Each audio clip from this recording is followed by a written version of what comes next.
नमस्कार दोस्तों, स्वागत है आपका आज के इस वीडियो के अंदर। ये वीडियो तो नहीं है लेकिन ऑडियो है। इस ऑडियो स्टोरी के अंदर हम शर्तें लागू किताब की स्टोरी को कवर कर रहे हैं।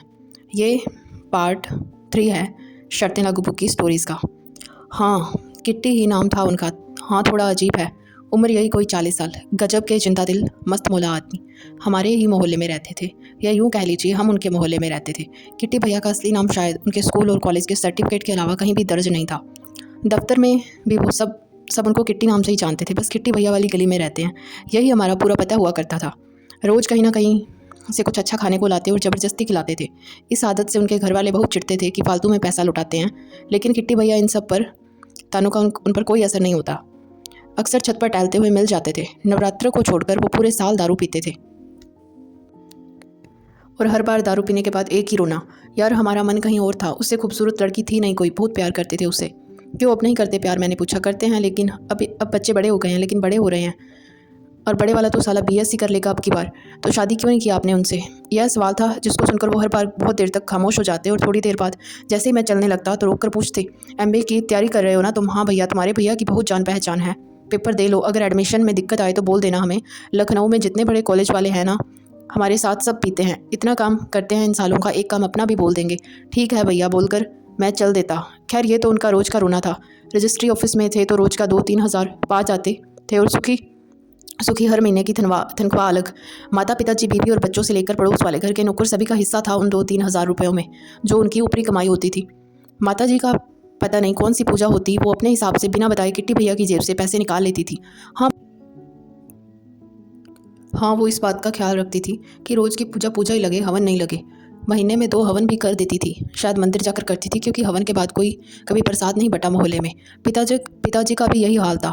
बस माताजी की पूजा पिताजी की दवाई थी, और माताजी के हवन पिताजी के मेडिकल चेकअप, जिनकी रिपोर्ट कभी आ ही नहीं पाती थी। बच्चे कुचे दोनों लड़के अपने हिसाब से पॉकेट से मनी निकाल लेते थे।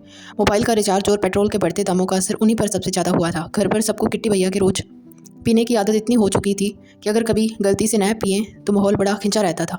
न माताजी की पूजा हो पाती थी, न पिताजी की दवाई आ पाती थी, और न ही लड़कों की बाइक में पेट्रोल भर पाता था। एक और रिकॉर्ड दर्ज था किट्टी भैया के नाम कि इतने सालों दारू पीने के बाद भी उन्होंने कभी किसी के साथ बदतमीजी नहीं की थी, बल्कि मोहल्ले भर के महरी, बर्तन मांजने वाले और जमींदारों की उतनी लड़कियों की शादी के पैसे दे चुके हैं जितनी कभी पैदा ही नहीं हुई।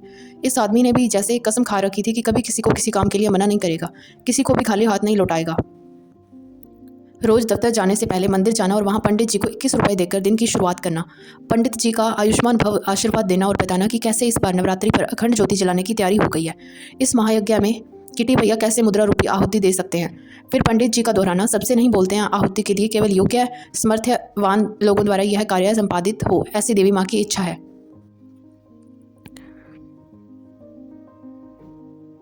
इसके बाद किट्टी भैया मंदिर से चलने के पहले अपने बड़े वाले भाई के ज़मीन के टुकड़े को पुनः प्राप्त करने की मंशा व्यक्त करना कि ज़मीन का टुकड़ा मिल जाता तो उसमें भी एक छोटा सा देवी माँ का मंदिर बन जाए। ऐसा सपना उनको देवी माँ ने दिखाया है।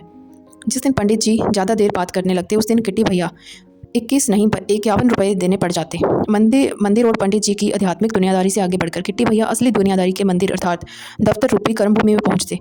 11 बज चुके होते, कुछ लोग आ चुके होते और कुछ आने वाले होते। सारे सरकारी दफ्तर करीब करीब एक से ही लगते हैं। लोगों का आना जाना दिन भर लगा रहता है। कुछ लोग देर से आते हैं तो कुछ लोग जल्दी आ जाते हैं, और बचे हुए देर से आते हैं जो जल्दी जाते हैं। दफ्तर से जल्दी जाने का मतलब यह बिल्कुल भी नहीं है कि फला आदमी काम नहीं कर रहा है।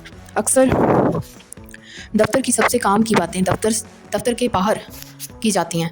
कभी आपको रजिस्ट्री ऑफिस में जाना पड़े तो देखिएगा, लगेगा पूरा शहर ही ज़मीन खरीद बेच रहा है। 99% खरीदने बेचने वाले लोग अच्छा इन्वेस्टमेंट करने वाले लोग हैं, और बचे 1% वाले वे भी मिल जाएंगे जिनको एक छोटा मोटा घर बनवाना है, जिसके लिए पैसा जोड़ने में उनकी पूरी उम्र लग गई। किट्टी भैया इस बात का पूरा ख्याल रखते थे कि अपनी कट केवल उन लोगों से ले जो अच्छा इन्वेस्टमेंट करने वाले लोग हैं।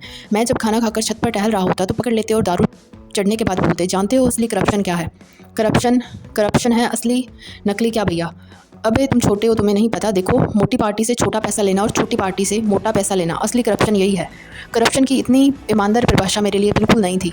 हर बार ऐसा ही कुछ ना कुछ ईमानदार और अनोखा बोलकर किट्टी भैया पैग बनाते हुए आसमान में चांद में उस लड़की को निहारने लगते। 2-3 पैग के बाद पूरी दुनिया में सिर्फ 2 लोग बचते, और मैं पढ़ने के बहाने अपने कमरे में आ जाता। भाभी को कभी कुछ पैसे दे दिए तो अगले दिन दफ्तर जाने के बाद सास बहू को माँ बहन की गाली जरूर सुनाती। शादी के बाद ही पीने लगे, संभाले न गए तुमसे, खा गई हमारी किट्टी को। हाँ, एक और अजीब बात थी उनके घर में, जिस दिन दारू नहीं पीते घर से जोर जोर लड़ने की आवाज़ आती। अपनी लाख खामियों के बावजूद माताजी की बहुत इज्जत करते थे। सो कभी अपनी बीवी को पिटते वक्त बचा नहीं पाए, बस बीवी के सामने जाकर अकेले में रोकर माफ़ी मांग लेते और अगले दिन महंगी साड़ी ले आते। रोज़ की करीब यही कहानी थी। दारू वैसे ही चलती रही, चांद वैसे ही निकलता रहा। मेरे एमबीए के बाद मेरी नौकरी लखनऊ में लग गई। इधर उनकी तबीयत कुछ ख़राब रहने लगी थी, लेकिन जिंदा दिली में कोई कमी नहीं आई, न दारू में। एक दिन ऐसे ही दिवाली पर मिल गए, ज़बरदस्ती हाथ में 100 रुपये पकड़ा दिए और बोले पटाखे खरीद लेना। और मैंने बोला मैं बड़ा हो गया हूँ भैया, कमाने लगा हूँ। साले साले अपने भैया से ज़्यादा कमाने लगे हो क्या? आशीर्वाद दे रहे हैं, रखो पे मिठाई खा लेना। इतना बोल के कुछ सुनते नहीं थे और आगे बढ़ जाते थे। मेरे जैसे ना कितने लड़के थे मोहल्ले में जिनके साथ वो होली दिवाली ऐसे ही इतनी ही मनाते थे। यूं ही होली दिवाली पर आशीर्वाद का सिलसिला जारी रहा। मोबाइल ट्रांसफ़र के बाद किटी भैया से बात लगभग बंद हो गई। बस होली पर उनका फ़ोन आया, तुम्हारे मिठाई के पैसे घर पर मम्मी को दे दिए हैं। अरे इसकी क्या ज़रूरत थी भैया, रखो बे मिठाई खा लेना। इधर लखनऊ आना तो मिलना, वहाँ कोई दिक्कत हो तो बोलना, वहाँ पर भी तुम्हारे भैया की बहुत जान पहचान है। इतना बोल के फ़ोन काट दिया। होली के 2 दिन बाद ही खबर आई कि किट्टी भैया नहीं रहे। दारू ने शरीर खोखला कर दिया था। यह ऐसा झूठ था जिसे सबने चुपचाप वोट देकर भारी मतों से विजयी बनाया था। मुझे बहुत गुस्सा आया और खुशी भी हुई कि कम से कम उनका रोज़ थोड़ा थोड़ा मरना बंद हुआ। दारू वैसे चलनी बंद हो गई, लेकिन चांद वैसे ही निकलता रहा। बड़े लड़के को उनकी जगह नौकरी मिल गई है। लड़का अपनी दादी को गाली देना सीख गया है। माताजी की पूजा पहले जैसी नहीं होती, न ही पिताजी की दवाई आती है। और दफ्तर में भी करप्शन बढ़ गया है। इस बार दिवाली पर घर आया तो मैंने उनके दोनों लड़कों को बुला के 100 रुपये ज़बरदस्ती पकड़ा दिए। तो बड़ा वाला लड़का बोला मैं बड़ा हो गया हूँ भैया, कमाने भी लगा हूँ। साले अपने भैया से ज़्यादा कमाने लगे हो क्या? आशीर्वाद दे रहे हैं, रखो बे मिठाई खा लेना, मैंने प्यार से डांटते हुए कहा। अब जाकर यकीन आया किट्टी भैया सच में नहीं रहे। गाइस, कई बार हमारे साथ भी ऐसा होता है कि हम कुछ लोगों से अक्सर मिलते हैं और वो लोग बाद में हमें पता चलता है कि वो लोग नहीं रहे और हमें यकीन ही नहीं होता कि वो अब इस दुनिया में नहीं है। ऐसे ही मेरे पड़ोस में भी एक अंकल रहते थे एंड अब वो इस दुनिया में नहीं है। उनको भी शराब ने ख़त्म कर दिया, पर लगता नहीं है कि वो इस दुनिया में नहीं है। सो अगली स्टोरी है जिसका नाम है सैलून, जो हम शुरू करने जा रहे हैं। तो सुनिएगा। जो बूढ़े अपने बाल रंगते हैं वो चालू होते हैं, ऐसा मैं नहीं मानता, लेकिन सैलून वाले जुम्मन भाई हमेशा ऐसा ही बोलते हैं। पूरे मोहल्ले में किसी का हाल जानना हो, किसकी लड़की का चक्कर किसके साथ है, किसका लड़का नशा करने लगा है, किस राजनीतिक पार्टी का चुनाव में क्या होगा, कौन सी हीरोइन का चक्कर किसके साथ है, कुल मिलाकर ये जानना हो कि आपके आसपास की दुनिया में क्या हो रहा है, तो बस जुम्मन मियाँ के सैलून में जाकर बाल कटा लीजिए। 20-25 मिनट में जुम्मन मियाँ जो खबरें सुना देते कि उसके आगे पूरे देश का मीडिया फेल है। पिछले हफ्ते जब शेव कराने गया तो देखा बहुत भीड़ थी। मैंने कहा बाद में आता हूँ। जुम्मन मियाँ झट से बोले रुको मियाँ, इसके बाद कर देते हैं, तुम तो सुबह ही नंबर लगा के गए थे। और बताइए क्या हाल है जुम्मन मियाँ? क्या बताएं बाबू, हाल वही है, बस पिक्चरें बदल रही हैं और चाल का हमसे क्या पूछ रहे हो।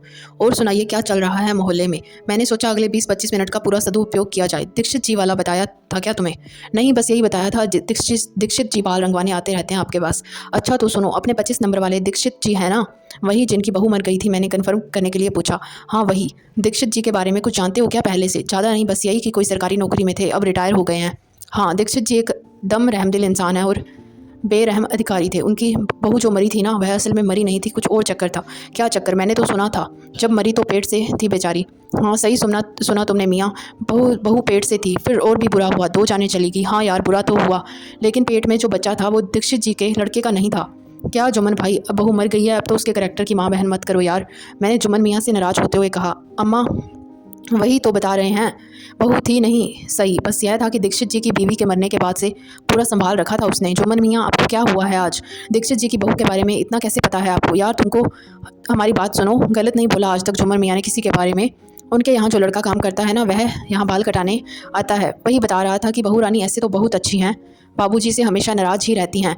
जुम्मन भाई ने अपने ऊपर लग रहे इल्ज़ामों की सफाई में तुरंत कहा, खैर जो भी हो, तब भी बच्चा किसी और का कैसे हो सकता है? मुझे भी अब दीक्षित जी की मरी हुई बहू के बारे में और जानने का मन हुआ। ये वैसे ही है जैसे आप किसी ईमानदार की तारीफ़ करिए तो लोग विश्वास नहीं करते, लेकिन अगर किसी के करैक्टर को लेकर कितना भी झूठा किस्सा अपने मन से बना के सुना दीजिए तो लोग तुरंत मान जाते हैं, कोई सवाल नहीं पूछता। मेरी शेविंग हो चुकी थी, लेकिन जुम्मन मियाँ की कहानी अभी शुरू ही हुई थी और मेरा मन एकाएक दीक्षित जी की मरी हुई बहू में अटक गया। भीड़ इतनी थी कि जुम्मन मियाँ को काम रोक के पूछ भी नहीं सकता था। ये कहानी अगली बार सुनूंगा, आप इतना कहकर मैं चल दिया। लौटते हुए 25 नंबर की घर भी पड़ा। पहली बार मैंने दीक्षित जी के घर में झांका। वहाँ करीब 30 साल की एक लड़की रस्सी पर कपड़े डालते हुए दिखी, लाल साड़ी, मोटी बिंदी, खूब सारे गहने। मेरा तो सिर ही चकरा गया कि जब बहू मर चुकी है तो ये कौन है, या सचमुच में भूत होते हैं। मेरे कदम तेज चलने लगे। जब तक घर पहुँचा सांसें तेज चल रही थी। मैंने आते ही माँ से पूछा, ये दीक्षित जी की बहू मर गई थी ना? हाँ मर गई थी, लेकिन तू क्यों पूछ रहा है?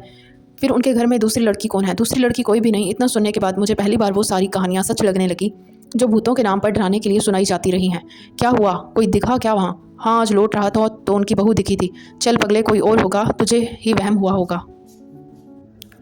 पता नहीं वहम या असली, लेकिन मेरा संडे का पूरा दिन दीक्षित जी की बहू के बारे में ही सोचने में बीता। क्या हुआ होगा उसके साथ?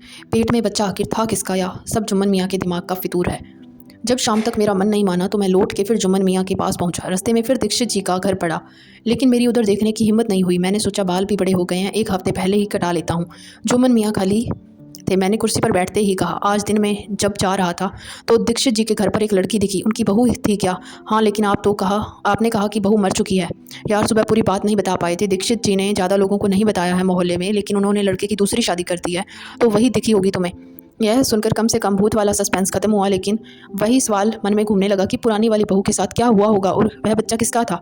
जुम्मन मियाँ ने बात आगे बढ़ाई। जब देखने जाना था उसके एक दिन पहले ही आए थे बाल रंगवाने, लड़के की शादी में, वह भी लड़के की दूसरी शादी से पहले। ससुर क्यों बाल रंगवाने लगा? मैंने पूछा। यही तो बता रहे हैं गुरु, असली बात यही है।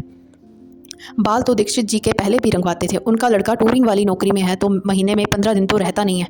कुछ चक्कर दीक्षित जी और बहू के बीच था, और लड़का उनके यहाँ काम करता है, वही बता रहा था। झूठ नहीं बोल रहे हैं यार जुम्मन मियाँ, मूड ऑफ मत करो। काम करने वाले लड़के ने बोला और अपना मान लिया कि बेचारी मर चुकी है। अभी वो क्यों मरे हुए के बारे में आप सब ये बोल रहे हैं? मैंने गुस्से में जुम्मन मियाँ को बोला। देखो मियाँ, हम पहले ही बता चुके हैं, कोई बात बस हम बताने के लिए नहीं बताते, पूरा सबूत है हमारे पास। क्या सबूत? मेडिकल की दुकान देख रहे हो ना सामने? हाँ, तो इसी दुकान से दीक्षित जी कैप्सूल लेते थे। अरे तो लेते होंगे, बुढ़ापे में दुनिया भर की बीमारी लगी रहती है, मालूम है हमें, लगी रहती है। लेकिन ये बताओ मियाँ, बुढ़ापे में जिसकी बीवी मर गई हो, वो मर्दाना ताकत वाला कैप्सूल अपने लड़के के लिए तो नहीं लेगा ना? अरे तो किसी ने मंगा लिया होगा। सही कह रहे हैं, हम भी मान लेते हैं, चलो एक बार किसी ने मंगा लिया होगा, लेकिन तभी क्यों लेते थे जब लड़का टूर पर रहता था? जुम्मन मियाँ ने इस मामले की पूरी तहकीकात कर रखी थी। यह बात ऐसी थी जिसका जवाब मेरे पास नहीं था, लेकिन फिर भी मेरा मन नहीं माना। सारी बात दीक्षित जी की हो रही थी और बहू का नाम खराब हो रहा था। जुम्मन मियाँ ने अगला सबूत पेश किया। हवा में नहीं बोल रहे हम, अल्लाह झूठ न बुलवाए। ये बताओ बहू पेट से है या नहीं, इसका टेस्ट ससुर क्यों करेगा? और आगे सुनो, फिर बच्चा गिराने की दवा क्यों खरीदेगा? कोई ससुर कभी अपना बच्चा गिराता है क्या? इस बात के बाद मैं सोच में पड़ गया। जुम्मन मियाँ जिस हिसाब से बोल रहे थे, ऐसा लग रहा था दीक्षित जी के घर में झांक कर आए हैं, और दीक्षित जी की बहू अब थी नहीं जो बता सके कि सही क्या है और गलत क्या है। दीक्षित जी की बहू मरी कैसे थी? मैंने जुम्मन मियाँ से पूछा। देखो, जो दुनिया को पता है कि वो बाथरूम में फिसल गई थी, ब्रेन हैमरेज हो गया था, लेकिन असल में उसने कोई जहर खा लिया था। अब ये आपको कैसे पता? पता इसलिए है क्योंकि मोहल्ले वाले डॉक्टर साहब एक दिन बाल कटवाने आए थे, वही बता रहे थे बहू का अंतिम संस्कार इतनी जल्दी इसलिए तो किया गया था क्योंकि जहर खाने के बाद शरीर का रंग बदलने लगता है, इसलिए दीक्षित जी ने बहू के घर वालों के आने का इंतज़ार भी नहीं किया। यह बात सही भी थी। अब मुझे धीरे धीरे सारे टुकड़े जुड़ते हुए नजर आ रहे थे। इतनी जल्दी दूसरी शादी भी कर दी लड़के की, यह बात समझ ही नहीं आई। दूसरी शादी इतनी जल्दी क्यों कर दी? मैंने जुम्मन मियाँ से पूछा। यार, अब तुम इतना तो समझ गए होगे, बूढ़ा है बहुत ठरकी। बहू को मरे अभी 6 महीने भी नहीं हुए थे, तो एक दिन बाल रंगवाने आया था। उस दिन अलग ही रंग लगवाया उसने, मुझे 2 बार डांटा भी, यहाँ छूट गया वहाँ छूट गया। तो इसमें क्या है? जुम्मन मियाँ ने शौक वाली बात है। नहीं मियाँ, जो लड़का उनके यहाँ काम करता है उससे पूरी बात निकलवाई ना। क्या बात? उस दिन लड़के को लड़की वाले देखने आने वाले थे। लड़की की शादी हुई थी ना, लेकिन पहले ही दिन लड़की ने उसको छोड़ दिया, इसलिए दीक्षित जी ने लड़की वालों से ज़्यादा पैसे नहीं मांगे। एक दो दिन जिस घर में एक बहू मरी हो, उस पर भी दीक्षित जी को दहेज चाहिए था। मुझे दीक्षित जी से नफरत होने लगी। हाँ भैया, जुग जमाना ऐसा ही है। दीक्षित जी अकेले नहीं हैं मोहल्ले में, खामखा दीक्षित जी पर नाराज़ ना हो तुम, वो बस जमाने के साथ चल रहे हैं। दहेज लेने वालों से खतरनाक दहेज देने वाले होते हैं भाईजान। ये जुमला एकदम से जुम्मन मियाँ ने हवा में अपने पान की पीक के साथ थूक दिया। लड़की वाले छोटे घर से थे, घर पर लड़के बैठाते तो दुनिया जीने नहीं देती। और मियाँ, दिल्ली मुंबई में तो ये है नहीं कि जहाँ सब चलता है, यहाँ तो यहाँ के हिसाब से ही चलता है ना। इतनी देर से हमारी दीक्षित जी और उनकी बहू के बारे में बात हो रही थी। अचानक मुझे दीक्षित जी के लड़के का ख्याल आया। दीक्षित जी का लड़का कभी बाल कटवाने नहीं आता आपके यहाँ? आता है मियाँ, लेकिन साला आज तक उसको कभी कुछ नहीं बोलते सुना। और हम भी अकेले ही बोल के बात नहीं कर सकते हैं ना, नहीं है अम्मा थोड़े हैं कि अकेले ही बोल के काम चला लें। जब जुम्मन भाई ने यह बात बोली, उस दिन मुझे पहली बार ख्याल आया कि माँ भी घंटों पता नहीं क्या बोलती रहती हैं, और मैं कुछ भी नहीं बोलता, फिर भी हमारी बात हो जाती है। माँ से बात करने में मुझे कभी बोलने की ज़रूरत ही नहीं हुई, बस हाँ हूँ से ही काम चल जाता है। बाकी सबके साथ भी कुछ ऐसा ही होता हो शायद। मेरे बाल कट चुके थे, लेकिन फिर भी उठने का मन नहीं कर रहा था। संडे था तो शाम को फिर बाल कटाने के लिए लोगों का हजूम लगा हुआ था। जुम्मन भाई की कहानियाँ बदलती रही, कभी किसी बहू की तो कभी किसी की बेटी की। मेरा मेडिकल में सिलेक्शन हो गया, मैं वहाँ से दिल्ली चला गया। वहाँ जब भी बाल कटाने जाता तो जुम्मन मियाँ के किस्सों की याद आ जाती। इस बार जब दिवाली पर घर जाना था तो जानबूझ के बाल नहीं कटाए, सोचा जुम्मन मियाँ के यहाँ बाल कटाऊंगा और इस बहाने मोहल्ले भर का हाल मिल जाएगा। घर पर गया तो माँ से पूछा मोहल्ले में क्या नया पुराना। दीक्षित जी की नई वाली बहू जिंदा है या वो भी चल बसी? माँ ने बताया दीक्षित जी को पोता हुआ है और है नए वाली बहू। अगले दिन फुर्सत में जुम्मन मियाँ के पास पहुंचा। क्या मियाँ देखते नहीं हो? बस क्या बताएं जुम्मन भाई, दिल्ली चले गए हैं, डॉक्टर बन जाएंगे 2-3 साल में। दीक्षित जी के क्या हाल है? मुझे आज भी दीक्षित जी के बारे में जानने की इच्छा थी और उनसे ज़्यादा उनकी नई वाली बहू के बारे में जानने की इच्छा थी।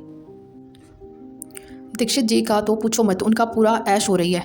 क्यों, अब क्या हो गया? पहले तो बाल रंगवाने आते थे, नई वाली बहू आने के बाद से बाल रंगवाने नहीं आते। उनका नौकर बता रहा था बहू बड़ी सेवा करती है, वही रंग भी लगा देती है घर पर ही। तो इसमें क्या है जुम्मन मियाँ, बढ़िया ही है। सुना है पोता हुआ है उनको। हाँ सही सुना है मियाँ। अपनी बहू से कोई बाल रंगवाता है क्या? जुम्मन भाई ने उदास होते हुए कहा। अब ये मत बताना मुझे कि पोता होने में कुछ योगदान दीक्षित जी का भी है। ये बोलने के बाद हम दोनों ने जोर से ठहाका मारा। मैं बाल कटा के चलने लगा, तभी जुम्मन भाई ने एक लिफाफा पकड़ाया। बोले यार, दीक्षित जी के लड़के का छूट गया है। बाल कटवाने बैठा ही था तभी घर से फ़ोन आया, लड़का बिस्तर से गिर गया है, जल्दबाजी में छूट गया, अभी खुला भी नहीं है। उधर से जा रहे हो ना, दे देना, किसी डॉक्टर की रिपोर्ट है, आप भी तो डॉक्टरी पढ़ रहे हो। डॉक्टर की रिपोर्ट सुनकर मैंने लिफाफा खोलकर देखा। उस रिपोर्ट में जो लिखा था उसके मुताबिक दीक्षित जी का लड़का बाप बन ही नहीं सकता। मुझे यकीन ही नहीं हुआ। मैंने रिपोर्ट दोबारा पढ़ी, तभी जुम्मन मियाँ ने पूछा किस चीज़ की है? हम तो अंग्रेजी समझते नहीं हैं। कुछ नहीं है, किसी और को भी दिखाई क्या आपने? नहीं मियाँ, आपने बताया डॉक्टरी पढ़ रहे हैं तो दिमाग में आया, वरना हम तो भूल चुके थे। कोई बात नहीं, लाओ मैं पहुंचा देता हूँ दीक्षित जी के यहाँ। ये कहकर मैं सैलून से चल दिया। पुराने वाली बहू इसलिए शायद अच्छी नहीं थी क्योंकि वो दीक्षित जी के हिसाब से नहीं चली। नई वाली इसलिए अच्छी थी क्योंकि पोता तो लाई ही, साथ में दीक्षित के हिसाब से भी चली। वो रिपोर्ट मैंने नाले में फेंक दी। अब जब भी कभी किसी के घर में किसी बहू के मरने की खबर सुनता हूँ तो दीक्षित जी की बहू की याद आती है। गाइज़, अगर आपने यहाँ तक इस ऑडियो को सुना है तो इस वीडियो को लाइक करना एंड और स्टोरीज़ को जानने के लिए मेरे यूट्यूब चैनल को सब्सक्राइब करना एंड कमेंट्स के अंदर बताओ कि आपको ये दोनों स्टोरीज़ कैसी लगी। तब तक के लिए धन्यवाद एंड मिलते हैं नेक्स्ट वीडियो में।